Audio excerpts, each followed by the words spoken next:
Japanese is read QQ. So we do health sciences, mostly emergency systems.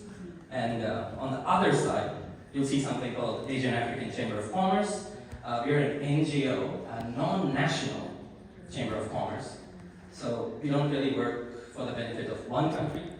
It's kind of like a mutual thing for everyone.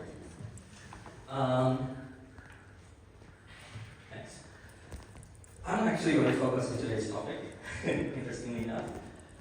So, in terms of digital transformation in EdTech, over the past decade or so, there have been a lot of smart technology inventions.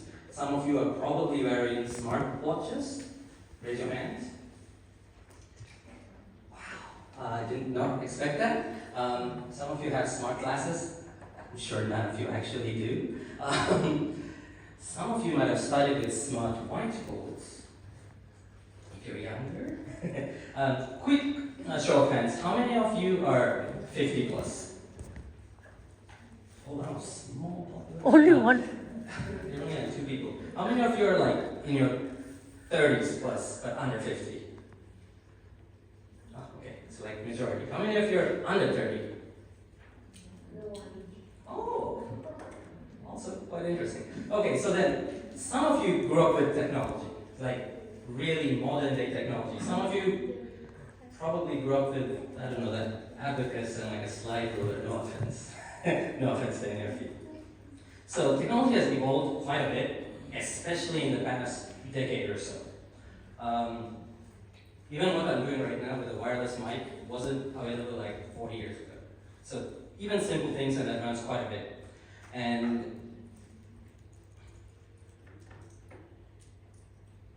go back, second slide. It's blue, yeah. Sorry about that. So, right now, technology has advanced to a point where I think she mentioned about, I think, virtual classrooms. You don't actually physically need to be there. Like, they have a hybrid audience right now. I don't know, maybe India, Malaysia, Mexico. And there is more or less no lag as long as your internet works. But I think the best part about that is you can connect it to VR and AR, and you can have ethical and sustainable education. The easiest example I can think of, since I do a lot of healthcare sciences, I never actually did this, but in biology we have something called dissecting a frog. Maybe dissecting a fish, if you're in Japan. Has anyone done any dissections in class? Again, I'm surprised that it's such a small population. Okay, so when I did it, we saw it on a computer screen. It was completely virtual. We never took like electrodes and zapped a dead animal. Now, it's actually advanced beyond that. You wear something on your face, you can spin it around, you can zoom in, you can pull out stuff. Don't imagine what that is. But it has advanced to a point that you can be wherever you are. You can literally be sitting in the toilet. And you can attend the class. Don't do that. That's probably not very good. And again, who mentioned AI? You mentioned AI. Right. So AI is another super useful tool. I'll actually touch upon a bit more later. I take notes. I post on LinkedIn. Everything I use AI. I don't actually type anything. This presentation is actually AI. I made it around 3 a.m. this morning. So, except for the pictures. That's manually put in. So, everything has become so much easier, but there are a lot of risks associated with that. If you can go to the next one. Okay.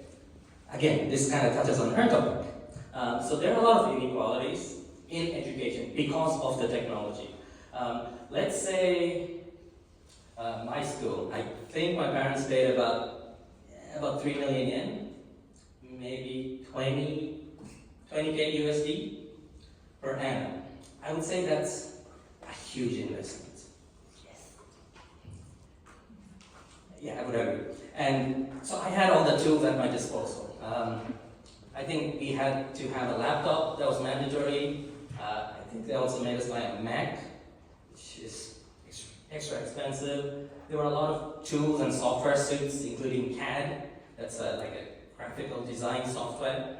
Those are all mandatory. But imagine if you didn't have, a really good school ecosystem, or if the school was not well equipped. She mentioned some countries. As a Chamber of Commerce, we work with a lot of those countries. And I think the biggest hurdle is like what she said. There might be a lot of people who are interested, 50, 100 kids, they don't have the tools, so they will all be cramming around one screen. I'm guessing all of us who could travel here didn't really face that issue. Or maybe you work really hard, maybe you got a scholarship, but I would say we are much, much well off than those people. We had a great opportunity. And I think technology, in a way, is a hurdle for education. What I learned during my education and what my student learned, I'm guessing she would have learned much more and a lot of new things. What my parents learned, I'm sure didn't have half the things I learned. No offense to my parents. Simple example, radiation. After the Fukushima thing, I think everybody talks about it. It's like a common theme. That was not part of chemistry back 30 years ago. You did not learn it in high school unless you majored in it in college. So I think this whole concept of opportunity cost and the physical cost is a hurdle that is being presented due to the advancement of technology in education, especially. And like she mentioned, I'm sure some of you are a different religion as I am. My mother and I don't actually share the same religion. Just looking at your attire. So religion, gender, geographic location, these are all hurdles that I think technology can help overcome, but to a certain extent. Again, just because there is technology, maybe it's not the best thing to use. Again, I'll touch on the AI thing after this. I think we can run to the next one. Good one? Yeah, the AI thing. Right. So I actually teach the EMBA at one of the, I would say, the most famous universities in Japan. Don't miss the name. I'm not officially allowed to talk about it. And a lot of papers for the past 3 years, after they were approved, so doctorate was conferred or maybe a master's was conferred, they had to withdraw the papers. Can you guess why? It's a free-for-all. You can shout it out. Can you guess why? Based on that. I'll answer it then. The papers were basically written using AI. Now the writing part, not so much an issue. Getting the sources and verifying your sources. That is a huge issue nowadays. The amount of research papers filed per annum has increased 30-fold each year from 2 years ago.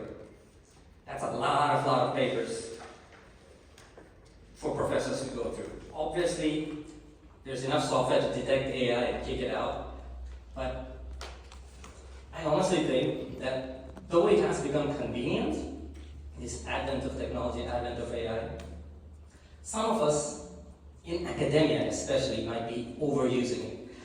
I'm not officially in academia, so I could make this video, so don't point fingers here. I hope all of you can recognize the 4 logos here. Some of you, if you're maybe not so young, you might not recognize some of them. The globe is Wikipedia.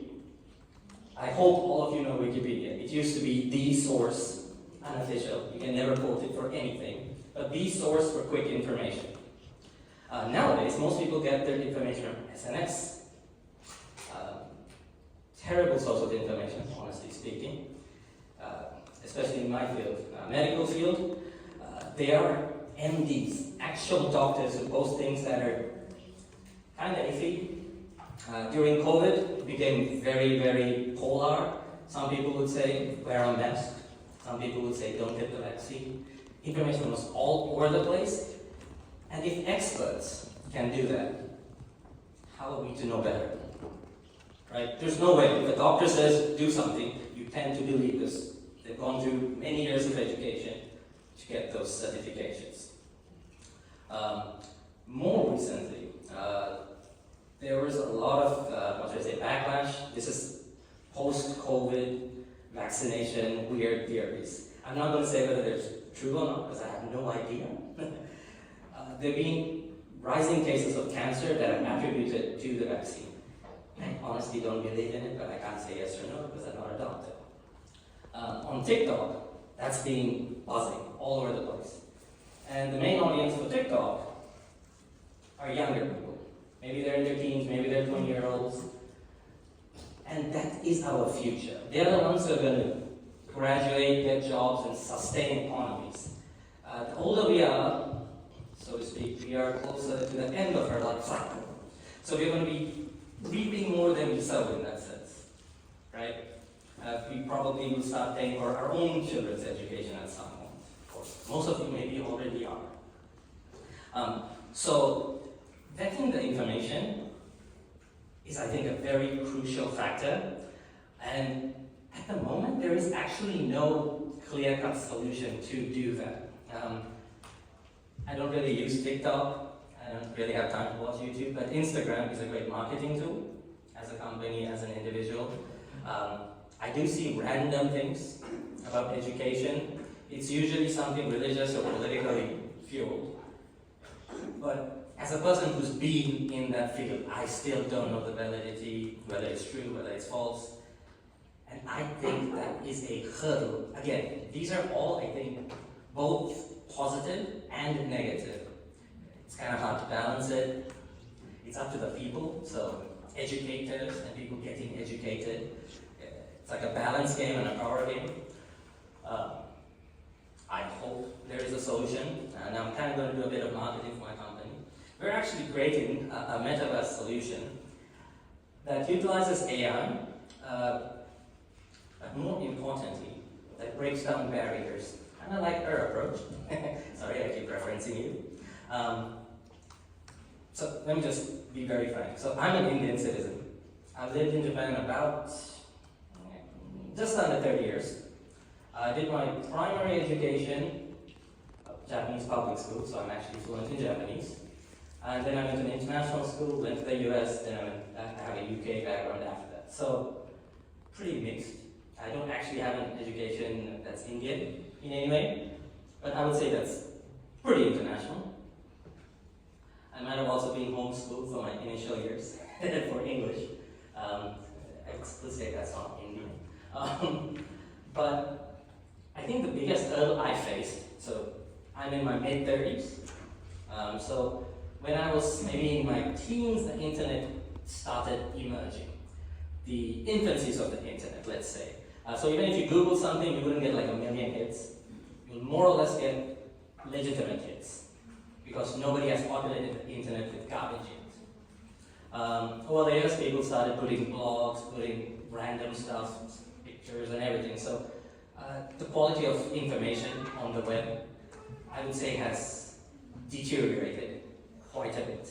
If I Google something, I don't know whether the answer is correct anymore. So I go to AI, which I still don't know whether it's right, because it samples from everything, including SNS.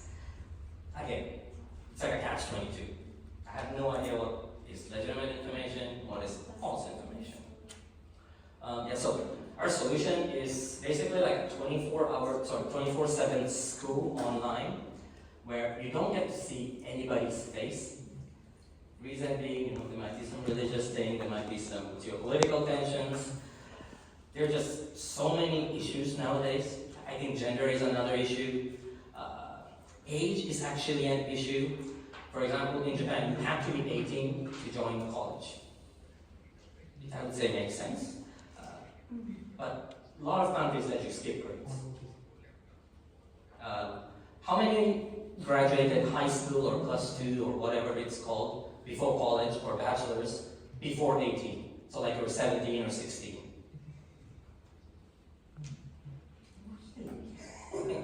my questions like off topic? Okay, so I also finished at 17, I joined at 17, which I could not officially do domestically. Hence I went to the US. I'm not going to wait 1 year just sitting at home.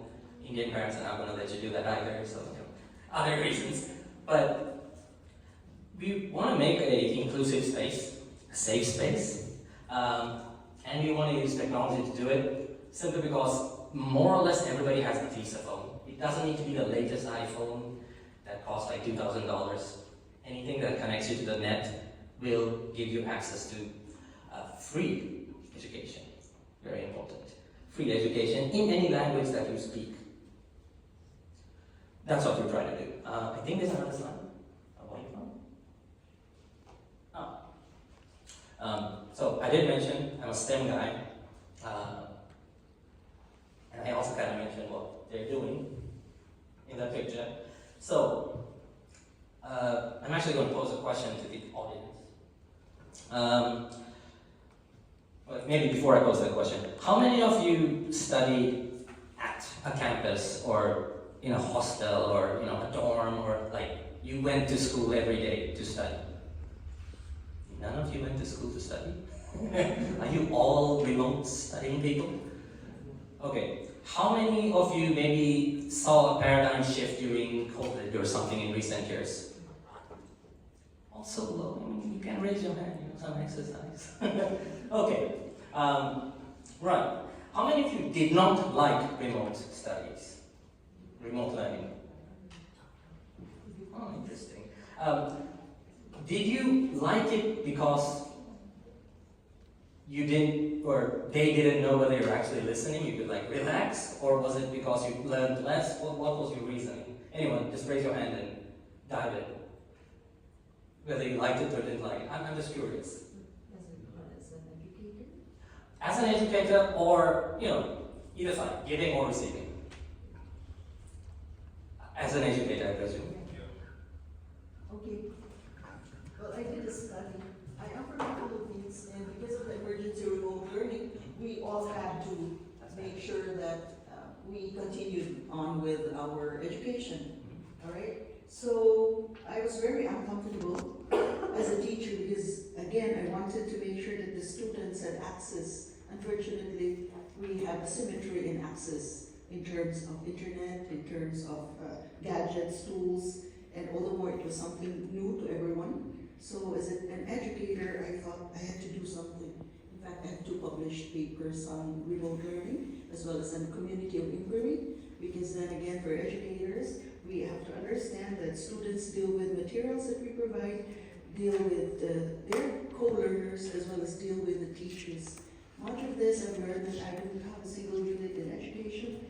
As a higher education teacher, I needed to make sure that the students continue to learn. So I hope I'm able to contribute. Thank you. Thank you for that very insightful input. Also, I just noticed only an educator actually gave me input. Come on, students. So, in academia, obviously there are two sides, the receiving end and the giving end. I personally started using Skype, if any of you remember Skype, back in like maybe 2006, if I'm not mistaken. That's around the time I moved from Japan to do my undergrad in the States. And when you grow up in Japan, you do not hear of electricity dying, the internet dying. The first time I had something called a dropped phone call, the call just ended, super confused, was in 2006 in America. I did not expect that issue in America. It happened. So infrastructure, definitely, that's a hurdle. Again, I think you mentioned tools. So yes, you kind of need to engage with either very good infrastructure, national infrastructure, or private, which means, again, it's probably going to be expensive, right? Obviously, the pandemic was something that people didn't really see coming. If they did, I don't know what kind of business they're in. They should probably do speculative trading. But it had pros and cons, I think. We could use that as a test case scenario of remote learning. There were a lot of negative emotional and social development impacts. And I think she mentioned about Japanese people generally being more shy. As a person who's lived here about 3 decades, I have to agree. My own friends I grew up with would never raise their hand in class. I was like the weird, this I look different. So, breaking those barriers remotely actually can be easier because you don't really see them in person, but then your social skills tend to diminish. I mean, you don't get to speak to them in person. You don't get to fight with them, play with them, compete with them. Maybe at the elder ages, that's a very important driving factor in education. And then obviously there's the parity in the quality and type of education. For example, in Europe, they don't really perform too many standardized tests. SAT, GMAT, not necessarily a requirement. I think in Asia, it's always a requirement. There are always a bunch of tests. Whether you like them or not, it's part of your curriculum, it's part of your education. And I think back in the day, there was something called hands-on learning. You would touch stuff, you would see stuff, you would kind of interact with the environment. And now, with the advent of technology, it's moved into something called immersive learning. Except you're not actually physically touching anything. It's a computer screen, it's some goggles. You're not actually engaging with your environment, you're doing it virtually. Again, pros and cons. That's going to be a long debate. We can maybe do it afterwards or during lunch. So, my point is, education is, there's a lot of innovation, yes. A lot of digital transformation, yes. Is it all good? It's a question I'm going to pose at the end of this. And leave you to think about it. I don't have an answer. I don't think we, as a race, human race, have an answer to that yet. I think it's definitely convenient, especially as a person who loves to use AI. But in certain fields, in certain subjects, in certain environments, especially education, healthcare, things that are critical to life itself, I think maybe we should take it a step at a time. Maybe we should start to learn how to walk properly before we go full heads in and dive into, let's use AI, let's use this technology, because we might be losing things that we thought were normal. How many of you have been on a Japanese train? Or any proper train, not long distance, like local trains? Everyone, right? Right. How many of you notice that people only stare at their phones nowadays? Like, maybe a few years ago, they might have had a book or a newspaper. Do you see that at all anymore? I think that's weird. I listen to music. I also get phone calls. Everywhere, even to the lavatory. I take my headphones, but my face is not in my phone. I don't know, that's something weird. I like to look at people. Maybe I'm not talking to them, just kind of gaze, engage, eye contact. It was part of something I learned during my master's. Just kind of look at people, observe your surroundings. I think we've lost that skill, which was core human-to-human interaction. So, again, I'm leaving you with this question. Do you think all the innovation is heading in the right way, or do you think maybe we should steer course, or maybe we should put regulations in place to kind of mitigate the over-acceleration of innovation in education? Go ahead. I teach junior high school students, and I have a 12-year-old junior high school girl too. And a lot of schools here in Japan nowadays, they don't allow students to have smartphone in the train. But that's something unfortunate because they really want to, but they're forced not to use, right? So but those kind of regulations are important because originally most students like to use that, but yes, the kind of regulations a little bit more strict nowadays. So, and penalties is yeah, I gotta agree. So I think I mentioned I did an American high school education. It's called Advanced Placement AP College Code. I think they also administer the SAT exams, same organization. For my exams in high school, before I went to college, we used calculators, graphing calculators. Still, I would say fairly advanced. Back then it was advanced. Now, I'm pretty sure our phones could just take a picture and solve all the questions on your exam. And have apps for them, right? You don't have to understand any of it. There are people that take job interviews using AI. It does the Q&A for you. I have a feeling some of these things are a risk and a hindrance to our development, but I use it. So, I mean, it's up to each individual, I think, to gauge the impact and whether it's good or bad. I think that's for everything in life and in education. Maybe during your formative years, maybe till you're, 16, 18, maybe till you go to college, or maybe 13, 14, it depends on your maturity. I think it's a huge, huge burden on the person, and maybe the parents or guardians. I generally think technology in education is going the right direction in terms of advancement. The way we're using it, I think we could work on quite a bit. Am I okay for time? Yeah. Thanks. Sorry, I like to ramble on. Any questions? Sorry, I think it's very interesting presentation. Thank you. Then I think I have one question that is I think is really important question. I think we accept that AI can turn everything, every education on that. But then we live in different world. Some countries have their own pace. So this may generate the inequality of education. Yeah, when we talk about metaverse and so on, that everything that immersive and so on. But there are countries that will be left out. So how do you think in the future whether AI can reduce this gap or increase this gap? So what's your opinion on this? Thank you. Interesting question. I don't know whether AI can mitigate an AI issue. Kind of seems like it's going in circles now. But the EU just passed the AI Act.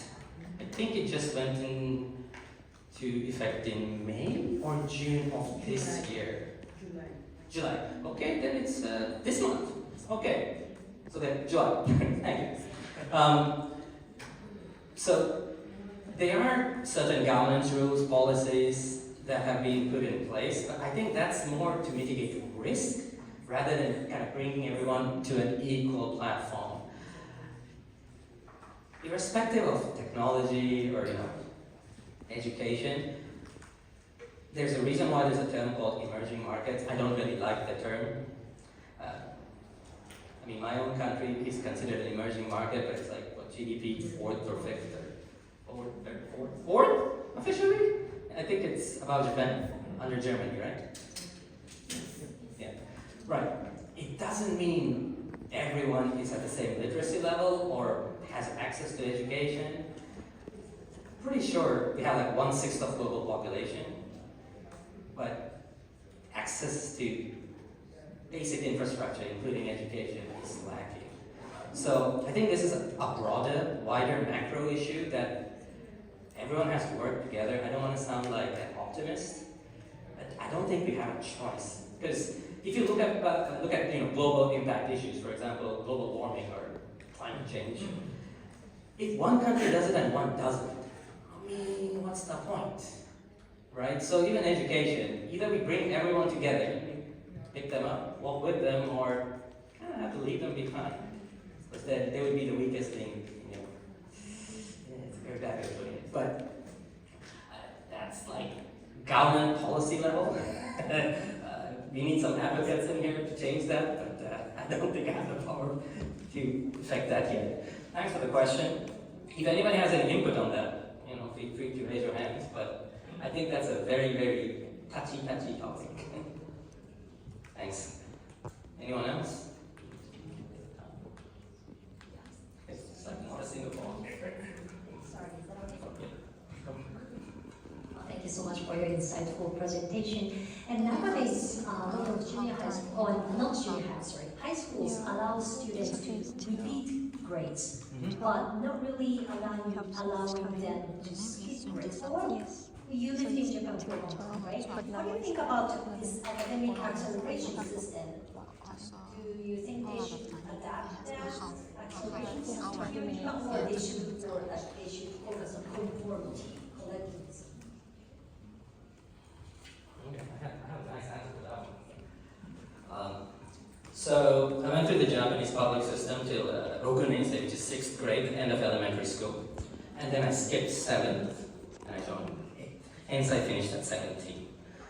So when I moved to an American system, obviously that's accepted. I honestly don't see the benefit of holding back people. I understand the whole group mentality. It can be great, especially in Japan where craftsmanship, the shokunin piece they call it, everybody is kind of technical, hands-on, they're very good in their STEM subjects basically. Used to be, right? It used to be great. Like if somebody does something wrong in the class, the whole class gets blamed for it, take responsibility together. It's great.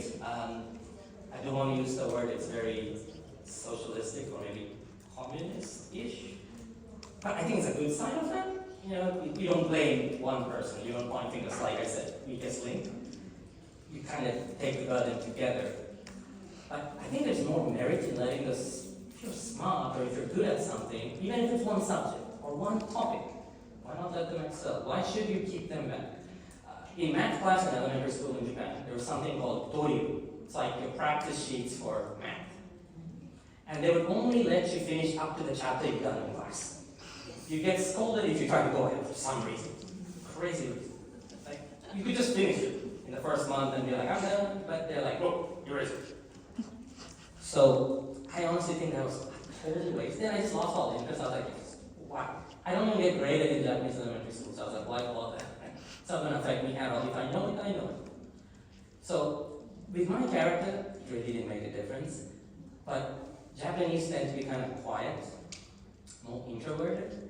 So if you step out that passion they have, you know, that burning passion, maybe they're like, I don't know, history. And then they're like, no, you cannot go ahead. Kind of destroy that person's potential. So I think they should allow you to go up. And like you said, if you're not ready to advance, why advance?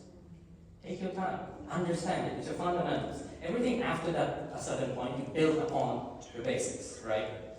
You can't have holes there because then you not understand what's happening afterwards.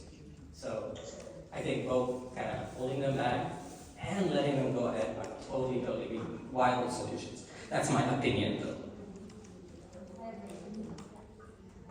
Thank you. Anyone else? Anyone else? Can I just say something? You do not have When you said that drill, when you talked about, sorry, he's my son. Okay? When he was in Japanese school, we used to make complaints that he finished the drill fast. So I used to tell the teacher, how can I stop him? Your homework was 1 page. It takes hardly a minute for him to finish. So I asked him to finish everything. If you can do it, do it. But then I was called to complain about that. I said I'll buy him more drills and do it so that he could, but they didn't. So that was the only contention I had in the school. Like, if the child wants to do it, why do you stop them? Let him do it. Let him enjoy it instead of stopping him. He wants to learn more about it or do faster, let him do it. But I could not fight with them because it was only foreigners in the school. And I couldn't speak any Japanese. So it was hard, but they learned it. Some of the teachers accepted. So when my second son came up, I again sent him to Japanese school because he moved away to school. He had the same problem too. He had the same issue too.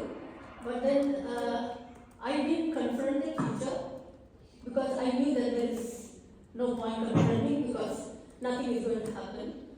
But the teacher started ignoring. He was ignoring. I didn't do anything. See, technology is very difficult. I didn't do anything. So I issue. But when I talk in 5 minutes later, I'll be talking about my school. I did something to overcome all these difficulties. What I learned through my children's education in Japan. Give me. And in America. Thanks. That's a complaint.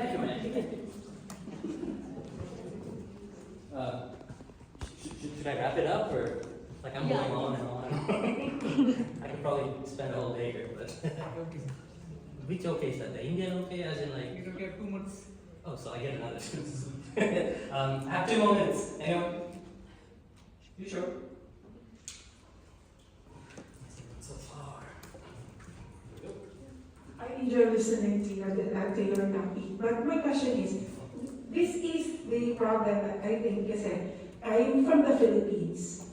I even asked my seatmate if what is your stand regarding university rankings. And it's really sad that Philippines is always at the bottom. It's because we're trying to go with a system, with a criteria set upon we have universal standards, and yet we fall under the third world countries. So that's why I was listening. Not all are really given that opportunity to really go behind or to be at par with the other first world countries.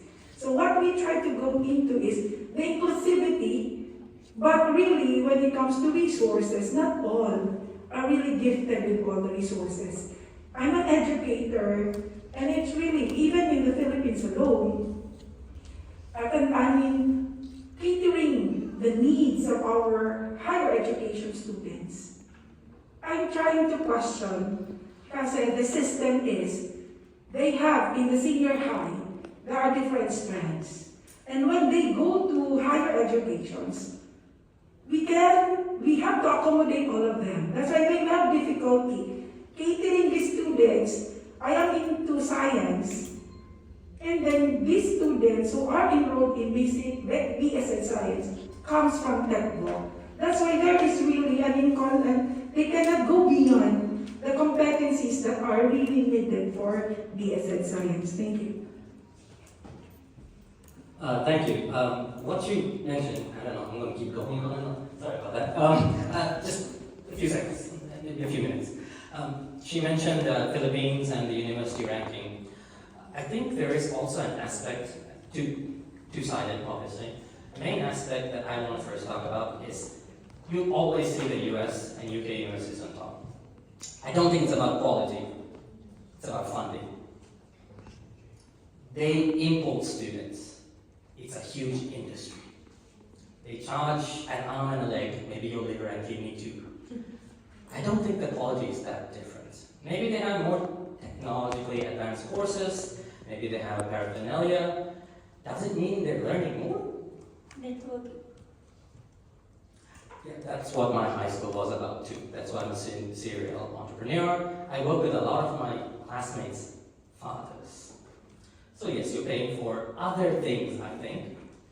For example, as an Indian, IIT, the Indian Institute of Technology, domestically super famous. One of my classmates' fathers, he's Asia's #1 economist, is Robert Feldman. He's on TV at night doing some business satellite TV program. He attended one of our calculus classes, so did my father. My father is from IIT. He is from MIT. What he commented is people who don't get into IIT go into MIT. So I think it's more an opportunistic thing. You have money, you pay for some piece of, the piece of paper that gives you a valuable diploma. In Japan, any university from the US, they think you're God. No offense. I've seen unknown universities from the US, like it's like a community college. I'm not saying that's bad, but they get treated like they're University of Tokyo level. I'm like, what? I don't even know that place. So there are these self-inflicted stigmas. For example, a person in India might be like, oh, I only graduated at this university that's ranked X. He might know more than the guy who did it at Caltech, MIT, whatever, Stanford, Harvard. So there's another side of that. We ourselves might be putting ourselves down because they have like fancy, projectors, fancy touch screen, it doesn't necessarily mean that their education was better. They might have enjoyed it more, they might have played around more. It doesn't really compare, I would say. It's not, apples to apples. I mean, that's just my take. I can't really say one or the other because I went through US education. But yeah, that's my 2 cents. And before he kicks me off, I should probably return the mic. Thanks!